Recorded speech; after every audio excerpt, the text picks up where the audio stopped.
Hello बच्चों, कैसे हो आप लोग? Mathematics by Akash Pandey YouTube channel में आज की क्लास में हम डिटर्मिनेंट स्टार्ट करेंगे, जैसा पिछली क्लास में बताए हुए थे। इसके पहले मैट्रिसेस हम लोगों ने कंप्लीट किया हुआ है, जिसमें हमने क्या किया है, मैट्रिक्स का सारा कॉन्सेप्ट बताया हुआ है, ट्रांसपोज ऑफ मैट्रिसेस तक का। उसके बाद क्या है ना, डिटर्मिनेंट का यूज आएगा मैट्रिसेस को सॉल्व करने के लिए। इसलिए पहले हम लोग डिटर्मिनेंट जान जाते हैं, तब उसके बाद हम लोग जो है वापस मैट्रिसेस में जो है इक्वेशन सॉल्व करना सीखेंगे, इनवर्स निकालना सीखेंगे। बिना डिटर्मिनेंट के उसको हम नहीं कर सकते हैं, ठीक है। तो आप लोग जो है चैनल को ज्यादा से ज्यादा सब्सक्राइब कीजिए और भी बच्चों को शेयर कीजिए, जिनके पास तक अप्रोच ना हो उनको भी मिले, ठीक है। तो आज हम बात करते हैं डिटर्मिनेंट की। देखिए, डिटर्मिनेंट होता क्या है। जब हम डिटर्मिनेंट की बात करेंगे तो डिटर्मिनेंट हमारे पास क्या निकल करके आता है, जब कभी भी हम डिटर्मिनेंट की बात करते हैं। जैसे आप जानते हो ना, मैट्रिक्स। तो मैट्रिक्स क्या होता है? अगर हम मैट्रिक्स की बात करते हैं तो मैट्रिक्स एक अरेंजमेंट होता है। आपने पढ़ा है ना कि अरेंजमेंट होता है रो और कॉलम्स में। जब हम एलिमेंट्स को क्या करते हैं, अरेंज करते हैं, तो मैट्रिक्स फॉर्म होता है। डिटर्मिनेंट क्या होता है? डिटर्मिनेंट जो होता है ये स्क्वायर मैट्रिक्स की एक फिक्स वैल्यू होती है, मतलब ये वैल्यू को रिप्रेजेंट करता है। तो डिटर्मिनेंट क्या आएगा? इट इज वैल्यू ऑफ, ठीक है, it is value of square matrix. केवल स्क्वायर मैट्रिक्स के ही वैल्यू को निकाला जाता है डिटर्मिनेंट में, ठीक। नॉन स्क्वायर मैट्रिक्स के लिए नहीं होता है। It is value of square matrix. कोई भी स्क्वायर मैट्रिक्स दिया गया है तो उसकी वैल्यू जब निकालेंगे तो हम कैसे निकालेंगे, वो अलग अलग मेथड से आएगा, ठीक है। तो वो हमारा क्या कहलाता है, डिटर्मिनेंट कहलाता है, ठीक। तो जैसे आपने सीखा कि ये डिटर्मिनेंट जो है स्क्वायर मैट्रिक्स की ही वैल्यू होती है। तो स्क्वायर मैट्रिक्स में पहले हम सीखेंगे एक ऑर्डर वन का, वन क्रॉस वन के स्क्वायर मैट्रिक्स का कैसे हम डिटर्मिनेंट वैल्यू फाइंड करेंगे। फिर टू क्रॉस टू का, फिर three cross three. Three cross three निकालने के लिए पहले हमको माइनर और को फैक्टर पे जाना पड़ेगा, ठीक है। तो आइए हम लोग सीखते हैं। सबसे पहले देखो, it is value of square matrix. अगर सपोज कर लो आपके पास, let A be a given square matrix. आपके पास ए जो है कोई एक गिवन स्क्वायर मैट्रिक्स है, ठीक है, किसी भी ऑर्डर का हो उससे मतलब नहीं, बस एक स्क्वायर मैट्रिक्स है। देन इट्स डिटर्मिनेंट, तो इसका जो डिटर्मिनेंट आएगा, then its determinant is denoted by. इसको डिनोट कैसे करते हैं, गिवन का क्राइटेरिया अलग अलग है, इसलिए गिवन बाई का कोई फिक्स डेफिनेशन नहीं, ठीक है। वन क्रॉस वन का अलग मेथड से निकालेंगे, टू क्रॉस टू का स्क्वायर मैट्रिक्स रहेगा उसको अलग मेथड से निकालेंगे, थ्री क्रॉस थ्री के स्क्वायर मैट्रिक्स को अलग मेथड से निकालेंगे। इसलिए बस केवल अभी डिनोटेड बाई, इसको हम ये सिंबल से डिनोट करते हैं, डिटर्मिनेंट ऑफ ए। जैसे मॉड ऑफ ए लगाते हो ना, बट मॉड मॉड का मतलब एब्सोल्यूट वैल्यू होती है जो हमेशा पॉजिटिव वैल्यू को रिप्रेजेंट करती है। ये डिटर्मिनेंट जो है क्या करेगा, स्क्वायर मैट्रिक्स की वैल्यू को रिप्रेजेंट करेगा। तो ये डिटर्मिनेंट का सिंबल होता है, ठीक है। अगर कोई स्क्वायर मैट्रिक्स ए गिवन रहेगा, उसका अगर आपको डिटर्मिनेंट निकालना रहेगा तो आप सिंबल क्या लिखोगे, डिटर्मिनेंट ऑफ ए लिखोगे, ठीक है। अब देखो, जब आपने ये सीख लिया कि डिटर्मिनेंट का सिंबल क्या है, अब पहला काम हम जो करेंगे, determinant of order one into one, एक एक करके सीखेंगे, ठीक है। Determinant of order one into one, या वन बोलते हैं, वन का मतलब वन इंटू वन, ठीक। आप सपोज कर लो, लेट ए इक्वल टू, आपके पास कोई एक मैट्रिक्स, ये देखो ये वन इंटू वन ऑर्डर का है ना, one into one, be a given matrix. ये कोई गिवन मैट्रिक्स है वन ऑर्डर वन का। देन इट्स डिटर्मिनेंट, तो जो इसका डिटर्मिनेंट आएगा, determinant, determinant of A equal to, ये इसी एलिमेंट के इक्वल हो जाएगा। जब वन क्रॉस वन का होगा तो जो एलिमेंट होगा उस मैट्रिक्स में, उसी एलिमेंट के क्या हो जाएगा, इक्वल हो जाएगा। बात समझ में आया ना? आप देखो, डिटर्मिनेंट ऑफ ए, एलिमेंट ए था। अब अगर यही मान लो आपके पास जो है, देखो, अगर मान लो यही रहा होता आपके पास ए इक्वल टू, इफ सपोज कर लो ए इक्वल टू, यहाँ गिवन है मैट्रिक्स में -5, ऑर्डर वन इंटू वन का। देन फाइंड, अगर आपसे कहे देन फाइंड डिटर्मिनेंट ऑफ ए, तो देखो अब डिटर्मिनेंट ऑफ ए क्या आएगा, इसमें एक ही एलिमेंट है तो ये -5 के इक्वल आ जाएगा। मतलब अगर 1 क्रॉस 1 का मैट्रिक्स है, उसके डिटर्मिनेंट की वैल्यू उसमें जो एलिमेंट है उसी एलिमेंट के इक्वल हो जाएगा, चाहे वो पॉजिटिव होगा चाहे निगेटिव होगा चाहे जीरो होगा, जो भी होगा उसी एलिमेंट के इक्वल। 1 क्रॉस 1 के मैट्रिक्स का डिटर्मिनेंट ऐसे निकलेगा। ठीक है, अब बात आती है 2 क्रॉस 2 के मैट्रिक्स का कैसे आप निकालोगे डिटर्मिनेंट, वो देखो। 1 क्रॉस 1 समझ में आ गया, फिर 2 क्रॉस 2 की बात करेंगे और 3 क्रॉस 3 की भी बात करेंगे। एक हमारे पास 3 क्रॉस 3 के मैट्रिक्स के डिटर्मिनेंट की वैल्यू निकालने के लिए सारस मेथड होता है, वो भी बताएंगे। देखो आप, तो सबसे पहला काम हम क्या करेंगे यहाँ पे, वैल्यू ऑफ डिटर्मिनेंट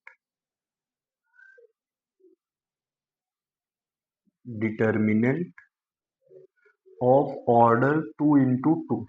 आप सपोज कर लो 2 क्रॉस 2 का कोई डिटर्मिनेंट दिया गया है, उसकी वैल्यू निकालनी है। ठीक है, 2 क्रॉस 2 ऑर्डर का अगर कोई डिटर्मिनेंट दिया है, उसकी वैल्यू कैसे हम फाइंड करेंगे, ये चीज यहाँ सीखना है।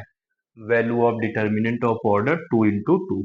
आप सपोज कर लो, लेट ए इक्वल टू कोई मैट्रिक्स दिया है आपको ABCD। ये देखो 2 क्रॉस 2 का मैट्रिक्स है ना, बी अ गिवन मैट्रिक्स। ये आपके पास कोई एक मैट्रिक्स गिवन है, क्या गिवन है, ए इक्वल टू ABCD। ये एक मैट्रिक्स गिवन है, ठीक। देन देखो आप, then its determinant is given by, इसका जो डिटर्मिनेंट आएगा, डिटर्मिनेंट इज गिवन बाई, तो डिटर्मिनेंट कैसे निकलेगा, ये आएगा determinant of A equal to, determinant में इधर ABCD आप लिख दोगे। ठीक है, मैट्रिक्स हटा दोगे, डिटर्मिनेंट की वैल्यू रख दोगे। ठीक, अब क्या करोगे, आप देखो जो प्रिंसिपल डायगोनल है ना, उनके एलिमेंट्स का आप प्रोडक्ट कर लोगे, माइनस जो बच गए उनका प्रोडक्ट करके रख देना है। मतलब ये क्या हो जाएगा, प्रिंसिपल डायगोनल में आपके पास देखो 1 1 पोजीशन पे ये, 2 2 पोजीशन पे ये, तो A × D आएगा। अब माइनस कर देना, जो बचा हुआ एलिमेंट है उनका प्रोडक्ट कर देंगे, हमेशा ऐसे ही। क्या निकलेगा, जब कभी भी आपके पास कोई 2 क्रॉस 2 का मैट्रिक्स दिया रहेगा या 2 क्रॉस 2 का डिटर्मिनेंट है, उसकी वैल्यू जब आपको फाइंड करनी है, तो आप क्या करोगे, प्रिंसिपल डायगोनल के एलिमेंट का प्रोडक्ट करोगे, माइनस जो बचा हुआ एलिमेंट है उनका प्रोडक्ट करके वैल्यू। जैसे आप देखो, क्वेश्चन में मान लो आपको दिया गया है इफ ए इक्वल टू, यहाँ दिया है -3 5, हाँ, और इधर 2 -1 सपोज कर लो गिवन है।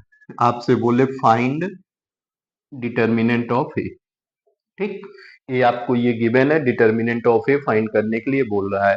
तो सॉल्यूशन में देखो आप, जब आप डिटर्मिनेंट ऑफ ए निकालने जाओगे, ये डिटर्मिनेंट ऑफ -3 5 2 -1 ये निकल के आया, तो हमने बताया पहला काम क्या करेंगे, प्रिंसिपल डायगोनल के एलिमेंट्स का प्रोडक्ट करेंगे। क्या आएगा, -3 × -1। फिर क्या करना है, सब्ट्रैक्ट किसको करना है, बाकी बचे एलिमेंट्स के प्रोडक्ट को, तो 2 × 5। तो ये -3 × -1 करेंगे, 3 होगा, -10 आ जाएगा, 3 -10 की वैल्यू -7। इस डिटर्मिनेंट की वैल्यू कितनी आई, -7 आई। ऐसे करके 2 क्रॉस 2 के डिटर्मिनेंट की वैल्यू निकाली जाती है। एक और देख लो आप, 2 क्रॉस 2 का डिटर्मिनेंट जैसे आपसे बोल रहा है क्वेश्चन में, देखो आता है 1 मार्क्स में, 2 मार्क्स में। अब 2 क्रॉस 2 के डिटर्मिनेंट की वैल्यू तो निकालना आप सीख ही गए हो, इससे रिलेटेड एप्लीकेशन देख लो एक। जैसे आप जानते हो ना, जब दो मैट्रिसेस इक्वल होते हैं, उनके करस्पॉन्डिंग एलिमेंट्स इक्वल होते हैं। ठीक, लेकिन डिटर्मिनेंट में क्या होता है, जब दो डिटर्मिनेंट इक्वल होते हैं ना, तो उनकी वैल्यूज इक्वल होती हैं, ना कि करस्पॉन्डिंग एलिमेंट्स। ठीक, ये चीज नोट में आप रख लेना। क्या, if two determinants are equal,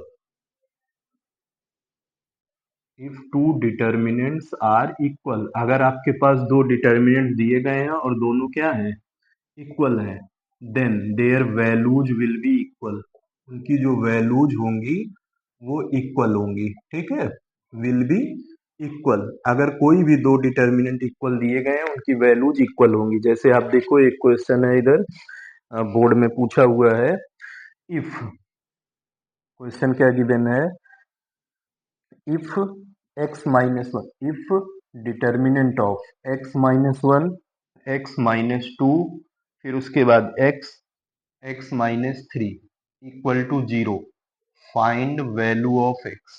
आपसे कह रहा है कि x की वैल्यू फाइंड करो।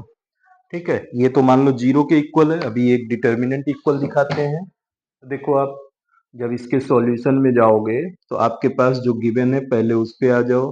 तो गिवन में क्या है, determinant of x minus one, X minus two, X minus three equal to zero. ये इक्वेशन गिवन है। अब इसको सॉल्व करके आपको x की वैल्यू, या कह सकता था सॉल्व दिस।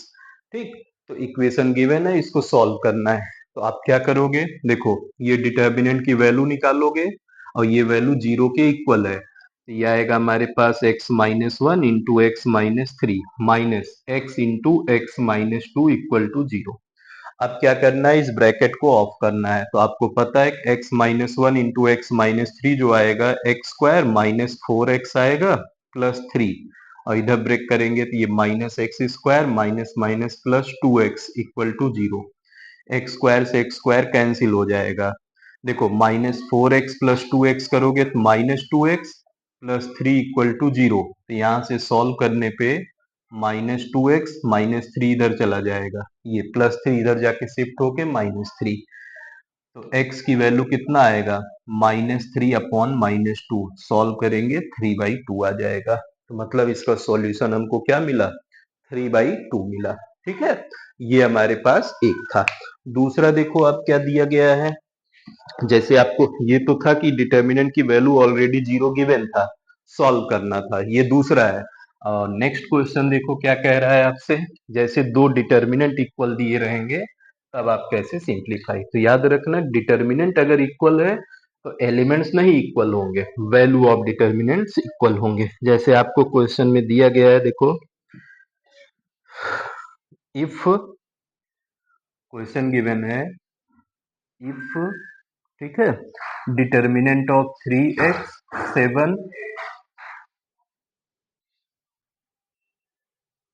देखो अच्छा, if determinant of three X plus seven, ये given, sorry three X seven minus two four यहाँ पे गिवन है, और ये इक्वल है किसके, determinant of eight seven six four.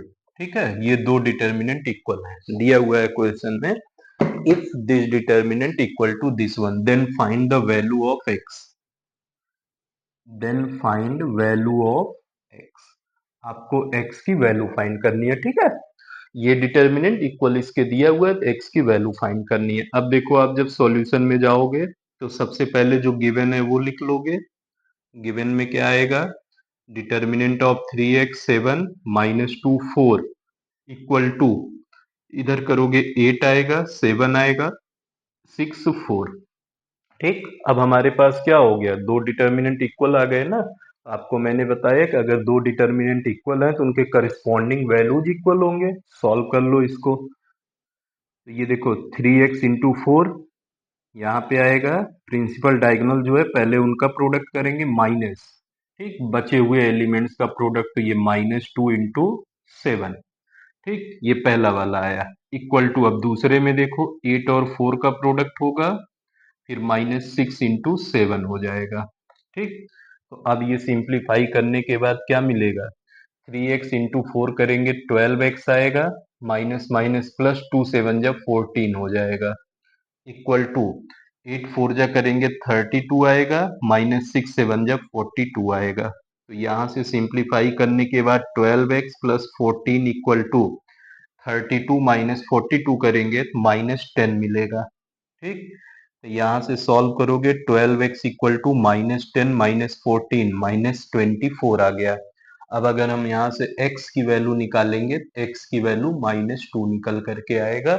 यही इसका सॉल्यूशन या इसकी वैल्यू हो गई, x की वैल्यू पूछा था। ठीक है, तो जब कभी भी ऐसे क्वेश्चंस बनेंगे, दो डिटर्मिनेंट इक्वल दिया रहेगा कोई इक्वेशन, उसको सॉल्व करके अगर आपको x की वैल्यू फाइंड करनी होगी तो आप इसी क्राइटेरिया को फॉलो करोगे। ठीक, अब देखो आप कैसे आप थ्री क्रॉस थ्री के डिटर्मिनेंट की वैल्यू निकालोगे। पहले ना हम आपको सारस मेथड बताते हैं, फिर उसके बाद जो मेन यूज है हमारे सिलेबस में हम उसको यूज करेंगे। ठीक, जो है कोफैक्टर्स निकाल के। पहले एक सारस मेथड आपको बताते हैं। देखो, जैसे आपके पास वैल्यू ऑफ डिटरमिनेंट 2 क्रॉस 2 तक तो जो बताए वही रहेगा, ठीक।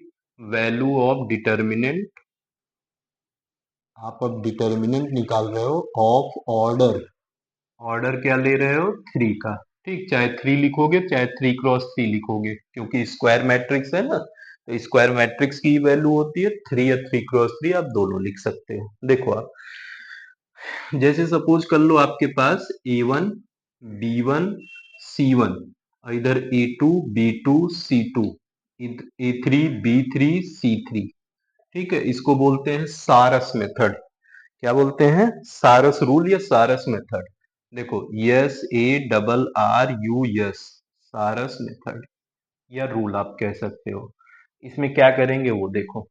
सबसे पहले ना जितना जो दिया है एज इट इज लिख देंगे। फर्स्ट इसको रो बोलते हैं, कॉलम बोलते हैं, ये सब पता ही है। तो पहले कॉलम को पूरा लिख दो।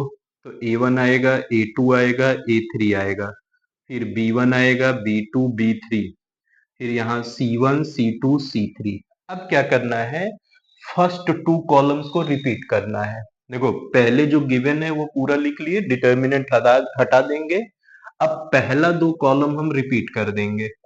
A1 आएगा, A2 आएगा, A3 आएगा, फिर इधर B1 आएगा, B2 आएगा, B3 आएगा। बात समझ में आया? पहला काम हम क्या करेंगे? पहले जो डिटर्मिनेंट है कॉलम वाइज लिख लेंगे जितना रहेगा। फिर क्या करना है? फर्स्ट 2 को रिपीट करना रहेगा। फर्स्ट 2 को रिपीट। अब क्या करेंगे? देखो, फर्स्ट वाले के फर्स्ट एलिमेंट को पकड़ेंगे, मतलब ये एलिमेंट पकड़े, इससे एक डायगोनल बनाएंगे। तो देखो, 2 तरह की लाइंस हम ड्रॉ करेंगे, एक डॉटेड और एक डार्क, ठीक है। तो फर्स्ट वाले को जब हम ड्रॉ किए तो देखो, डॉटेड डार्क अगर हम ड्रॉ करते हैं तो ये आ रहा है हमारे पास बी। तो ये जो आया ना फर्स्ट पे, ये पॉजिटिव साइन आएगा। क्या आएगा? पॉजिटिव। फिर देखो, B1 ऐसे ही पकड़ोगे, ध्यान देना। B1 जब ऐसे ही लेके जाओगे तो ये आएगा और इधर आएगा, तो ये भी पॉजिटिव।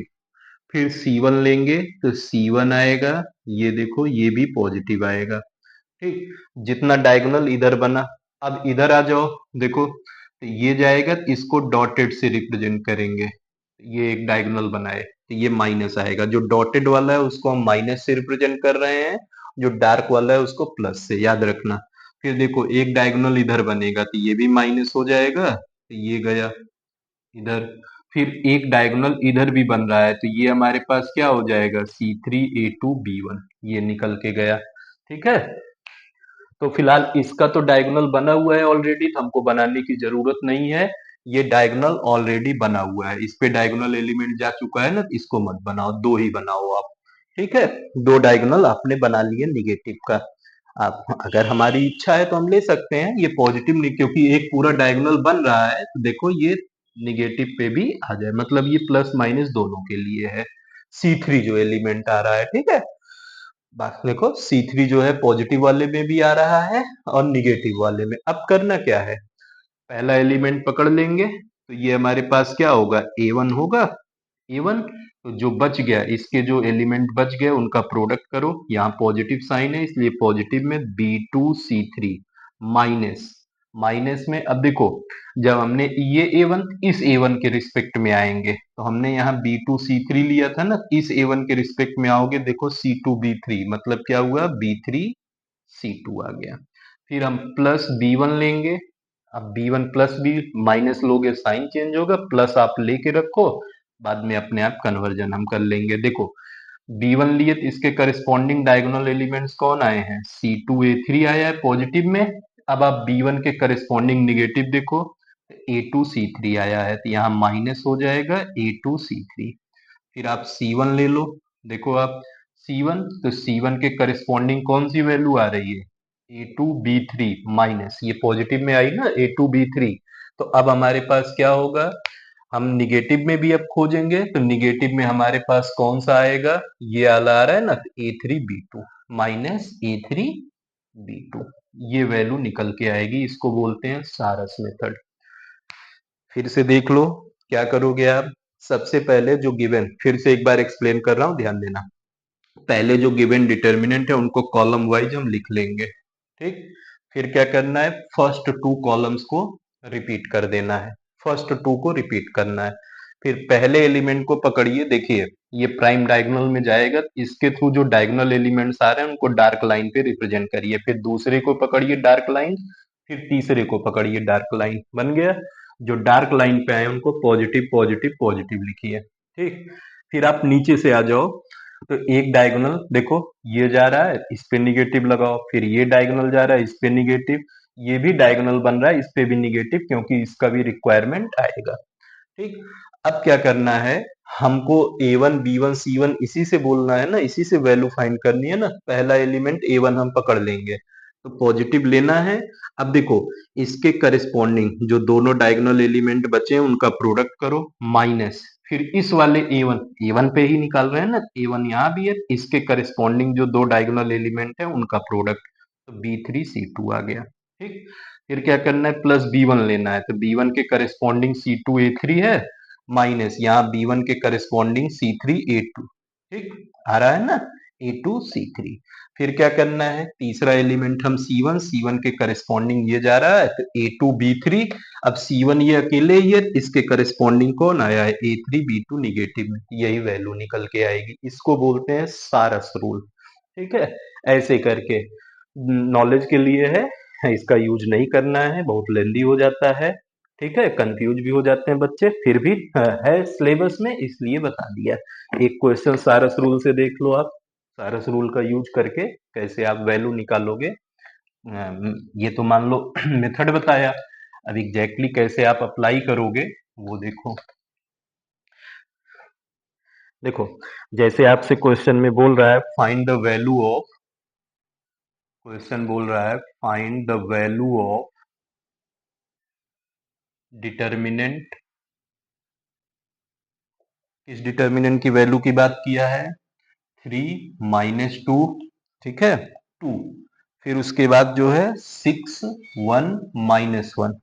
फिर नेक्स्ट जो है -2 -3 और 2, ये वैल्यू की बात कर रहा है। ठीक है, find the value of determinant this by सारस मेथड। मान लो यहाँ पे इंक्लूड कर दिया कि इसको सारस रूल से निकालो, सारस रूल। आपको सारस रूल से ये, तो आप देखो सॉल्यूशन में आप सारस रूल अप्लाई करोगे, पहले जो गिवन डिटर्मिनेंट है उसको रो कॉलम वाइज लिख लो आप। 3 आ गया, 6 आ गया, -2 आ गया, फिर -2 आया, 1 आया, -3 आया, फिर 2 आया, -1 2। हमने बताया पहले दो कॉलम को रिपीट करना है, फिर इधर 3, इधर 6, इधर -2, फिर -2 1 -3। ये हमने पहले गिवन डिटर्मिनेंट को कॉलम वाइज लिख लिए, फिर फर्स्ट टू कॉलम्स को रिपीट करना है। अब पहले एलिमेंट को पकड़ना है, तो पहले एलिमेंट के करस्पॉन्डिंग एक डायगोनल देखो ये बन रहा है, ये डायगोनल डार्क लाइन ड्रॉ की है। फिर -2 के करस्पॉन्डिंग एक ये बन रहा है, फिर 2 के करस्पॉन्डिंग एक ये बन रहा है, तो इनको हम पॉजिटिव में रखेंगे, प्लस प्लस प्लस। ठीक। फिर क्या करना है नेक्स्ट, देखो इधर से बनेगा एक डायगोनल ये डॉटेड लाइन से, हाँ, फिर -3 से एक ये बनेगा तो ये भी डॉटेड लाइन से, फिर 2 से एक बनेगा तो ये भी डॉटेड लाइन। तो जो डॉटेड लाइन बना है वो सब निगेटिव रहेंगे, मतलब क्या होगा, उनका प्रोडक्ट करके माइनस करना रहेगा, यहाँ भी निगेटिव। ठीक। अब देखो पहला एलिमेंट पकड़ो 3, तो ये पॉजिटिव वाले डायगोनल पे आया है ना 3, तो 3 लिए। अब देखो इसके करस्पॉन्डिंग बचे हुए एलिमेंट्स 1 × 2, और माइनस क्या करोगे, माइनस में देखो 3 ये है, यहाँ से रिपीट हुआ, इसके करस्पॉन्डिंग इन दोनों का प्रोडक्ट माइनस करेंगे, तो -1 × -3 ये कर देंगे। आई बात समझ में। फिर अगला प्लस एलिमेंट है -2, तो इसको -2 लेंगे, तो देखो इसमें क्या है, -2 के करस्पॉन्डिंग -1 × -2 आएगा। ठीक, माइनस देखो ये आया, अब यहाँ -2 के करस्पॉन्डिंग 6 और 2 आ रहा है, इनका प्रोडक्ट करेंगे 6 और 2 का, मतलब ये 2 × 6 हो गया। फिर उसके बाद +2 लेंगे, अगला एलिमेंट +2 है, इसके करस्पॉन्डिंग देखो 6 और -3 आ रहा है, तो 6 × -3 माइनस, ये हो गया 6 और -3 का प्रोडक्ट माइनस। अब हमने +2 लिया है ना, इसके करस्पॉन्डिंग 1 और -2 आ रहा है, -1 × -2 आएगा। तो ये वैल्यू निकाल दो सिंप्लीफाई करके, यही वैल्यू ऑफ डिटर्मिनेंट। तो 3 हो गया, 2 1 जा 2 आया, minus minus plus 3, plus minus मिलके -3 आएगा। फिर प्लस माइनस मिलके -2 हो जाएगा, -1 इंटू -2 2 आएगा, -12 आएगा। फिर इधर +2 हो गया, 6 इंटू -3 -18 आएगा, माइनस माइनस +2 हो जाएगा। बस सॉल्व करो तो ये 3 2 -3 की वैल्यू -1, -2 इंटू 2 -12 -10, प्लस 2 इंटू -18 +2 -16 आएगा। तो ये जब सिंप्लीफाई करोगे तो कितना हो जाएगा, -3 प्लस 10 2 जा 20 -32। ठीक, तो ये सॉल्व करने के बाद कितना, -32 -3 -35, -35 प्लस 20 करोगे तो -15 आएगा। यही है हमारे पास सारस रूल के थ्रू किसी भी डिटर्मिनेंट की वैल्यू फाइंड करना। ठीक, तो कितना आया आपका, -15 आया। आई होप क्लियर हो गया होगा सारस रूल क्या है, कैसे अप्लाई करना है। ठीक है, अब हम लोग क्या करेंगे, जैसे इतना तो हम सीख गए कि ये हमारे पास जो है सारस रूल से, बट डिटर्मिनेंट की वैल्यू निकालने के लिए ना मेन जो हमको यूज करना है वो कोफैक्टर्स का यूज करना है। तो कोफैक्टर और माइनर निकालना पड़ेगा। कोफैक्टर जानने के लिए हमको माइनर्स की जरूरत पड़ेगी।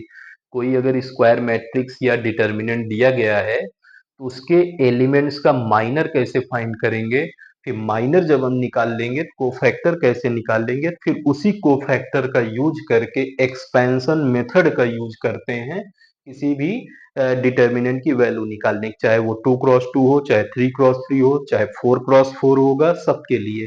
तो आज इतना ही रहने देते हैं। ठीक है, क्योंकि माइनर को फैक्टर तब वैल्यू निकालना तो एक बड़ा हो जाएगा, बहुत बड़ा तब हो जाएगा, इसका डबल हो जाएगा। इसलिए आज यहाँ सारस रूल तक सीखते हैं। ठीक है, आप 2x2 1x1 इनकी प्रैक्टिस कर लेना, और जब दो डिटर्मिनेंट इक्वल हो तो कैसे आप उसको सिंप्लीफाई करोगे ये चीज सीख लेना।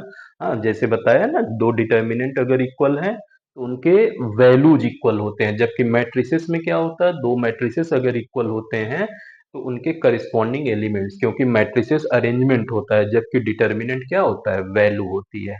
ठीक है, डिटर्मिनेंट याद रखना, डिटर्मिनेंट क्या होता है, एक वैल्यू होती है, तो वैल्यू को इक्वेट करना है। ठीक, तो आज की क्लास में आपने क्या सीखा, डिटर्मिनेंट क्या होता है, कैसे आप जो है डिटर्मिनेंट की वैल्यू फाइंड करते हो, 1x1 के लिए, 2x2 के लिए, 3x3 के लिए। अभी हमने सारस रूल सिखाया है। ठीक है, इसके बाद हम सिखाएंगे आपको कैसे आप माइनर और कोफैक्टर का यूज करके कैसे जो है किसी डिटर्मिनेंट की वैल्यू फाइंड करोगे। तो आज के लिए फिलहाल इतना ही। ठीक, ओके, थैंक यू।